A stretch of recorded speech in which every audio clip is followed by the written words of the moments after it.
Bonjour! Comme promis, je vous ai préparé une courte capsule dans laquelle je vais vous présenter les opérateurs booléens pour la recherche documentaire. Je précise que c'est pour la recherche documentaire parce qu'il existe d'autres opérateurs booléens, mais qui sont beaucoup moins utilisés dans ce contexte-ci. Donc, je vais vous présenter les deux principaux.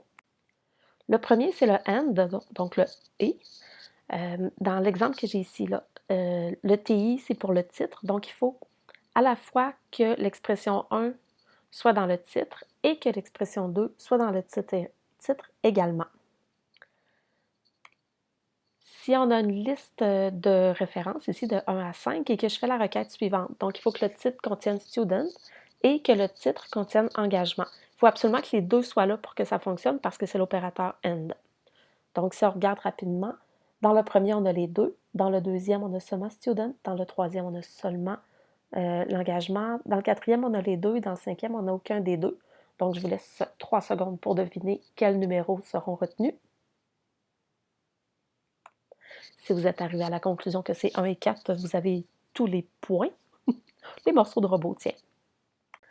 L'autre opérateur booléen, c'est le OR, c'est le OU. Donc, dans ce cas-ci, c'est qu'il faut, pour qu'une référence soit dans les résultats, il faut que le titre contienne soit l'expression 1, soit l'expression 2, soit les deux. Donc, à partir du moment où il y en a un des deux, c'est un résultat que vous allez obtenir. Donc, si je reprends la même liste que tantôt, je vous laisse encore une fois 3 secondes pour voir quels seront les résultats qui seront retenus. Si vous avez dit que les 4 premiers seront retenus, vous avez 2 autres morceaux de robot. Donc, il y a seulement le dernier qui n'est pas retenu du tout parce qu'il n'y a ni student ni engagement dans le titre. Là où ça devient intéressant, c'est qu'il y a une priorité dans les opérateurs. C'est un peu comme quand vous faites des opérations mathématiques, puis ça se décline de la même façon. Donc, ça va d'abord gérer les parenthèses, ensuite les « et », comme si c'était une multiplication ou une division, puis ensuite les « ou », comme si c'était l'addition ou la soustraction. Donc, dans l'exemple qui est ici, il va aller chercher tout ce qui contient l'expression 1 et l'expression 2, obligatoirement tous les deux, parce que c'est un « et ». Puis ensuite, il va aller chercher tous ceux qui contiennent l'expression 3 et l'expression 4, parce que c'est un « et » encore une fois. Puis ensuite, il va aller mélanger finalement tous les résultats de ces deux parties d'opération-là pour vous offrir toutes les références. Une des erreurs fréquentes, c'est qu'on utilise malheureusement mal le « et » et le « ou ». Donc, si je m'intéresse à la motivation et à l'engagement des étudiants, ce qu'on voit souvent, là, c'est qu'on va entrer, par exemple, je vais chercher tous les articles dont le titre contient « student », et soit la motivation ou l'engagement. Ce qui arrive, c'est que si on fait ça, il va d'abord aller faire le « et ». Donc, il va aller chercher tous les articles dont le titre contient à la fois « student » et « motivation ». Là, on est content, c'est ce qu'on cherche. Mais il va aussi aller chercher tous les articles dont le titre contient « engagement » sans égard au fait qu'il n'y a pas le mot « student » dedans.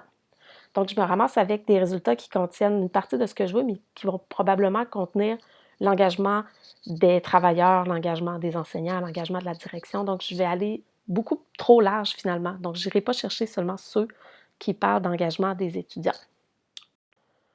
La version corrigée de cette requête-là, c'est ce que je veux, c'est parler de motivation et d'engagement des étudiants, c'est d'aller utiliser les parenthèses pour venir délimiter ce qui va faire partie de mon « ou ». Donc, ce que je vais avoir, c'est tous les articles dont le titre contient obligatoirement « student » et soit la motivation, soit l'engagement. Donc, en mettant la parenthèse autour, il va d'abord aller chercher tous les articles dont le titre contient soit motivation, soit engagement.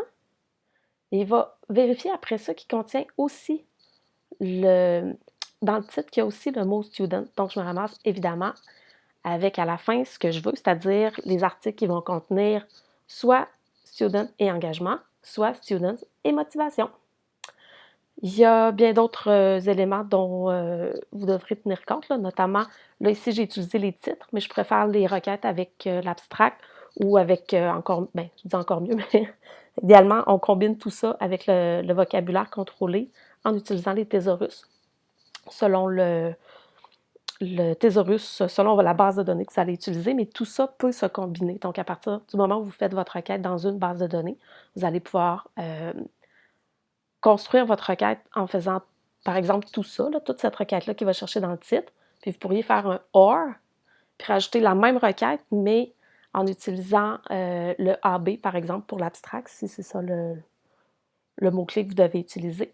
Donc, en mettant des parenthèses correctement, en réfléchissant bien aux endroits où vous devez les mettre, vous allez obtenir une requête qui va faire exactement ce que vous voulez. N'hésitez pas si vous avez des questions.